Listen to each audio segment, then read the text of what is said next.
కొడుకు రమేష్, కోడలు అనూస, కూతురు వాళ్ళకి ఇచ్చి పెళ్లి చేసినాం. అదే జరిగింది సార్. పిల్లోళ్ళు ఇద్దరు.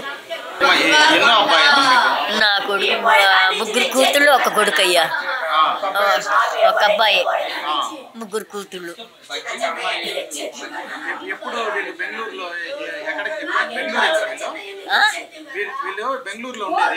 బెంగళూరులోనే సార్.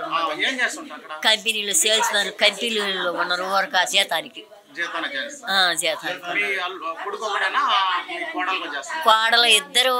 కొడుకు ఒక్కడే చేస్తాడు. కూతురు కోడలు మాత్రం ఇంట్లో ఉంటది.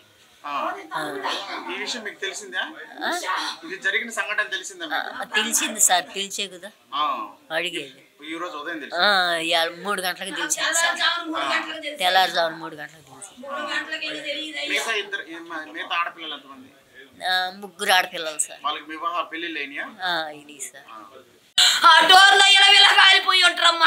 ఆ డోర్లో పిల్లోళ్ళ నా మనవరాలు చెడేస్తుంటే మా చేసి చుట్టూ వచ్చింది అనుకొని ఎత్తేరేసుకున్నదమ్మ. నా మనవరాలు బంగారు కొండ. నా మనవరు ఎట్టపోయింది తల్లి. మాది ఉదయగిరి నియోజకవర్గం ఇంజమూరు మండలంలో గోలవారిపల్లి గ్రామంలో ఒక చెప్పరాని విషాదం జరిగింది. ఈరోజు గోలవారిపల్లిలో గోళ్ళ మాలకొండయ్య కుమారుడు హైదరాబాదు టూర్ వెళ్ళి, బెంగళూరు నుంచి హైదరాబాద్ టూర్ వెళ్ళి వస్తుండగా కర్నూలు దగ్గర బస్సు దగ్ధమైంది యాక్సిడెంట్లో. ఆ దగ్ధంలో గోళ్ళ మాలకొండయ్య కుమారుడు రమేష్, వాళ్ళ కోడలు, మనవరాలు నలుగురు అక్కడికక్కడే సజీవ దహనం అయ్యారు. ఇందువల్ల మా గ్రామస్తులందరూ, మన ఎమ్మెల్యే గారు కూడా వచ్చి ఇక్కడికి వాళ్ళ ఇంటి దగ్గరికి వచ్చి స్పందన చెప్తున్నారు. వీళ్ళందరికీ మా గ్రామస్తులందరూ అండగా ఉండి చాలా బాధాకరంగా ఉంది.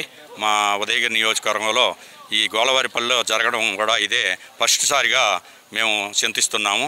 అందరము అండదండలుగా ఉండి ఆ కుటుంబాన్ని సహకరించాలని కోరుతున్నాము. ఇంజమూరు మండలం గోళ్ళవారిపల్లె అబ్బాయి బెంగళూరులో హిందుస్థాన్ కంపెనీలో పనిచేస్తున్నాడు. అతనికి హైదరాబాదు పిల్లలను తీసుకొని టూరు వెళ్ళాడు. వస్తా ప్రైవేటు ట్రావెల్స్లో వస్తూ ఉన్నారు. దానికి అగ్ని అందుకొని ఘోర ప్రమాదంలో కాలిపోయి చనిపోయాడు. అది ఇప్పుడు ప్రజలందరూ, ఎమ్మెల్యే, ముఖ్యమంత్రి గారు అందరూ స్పందించి వాళ్లకు తగిన సహాయం అందించాలని కోరుకుంటున్నాను.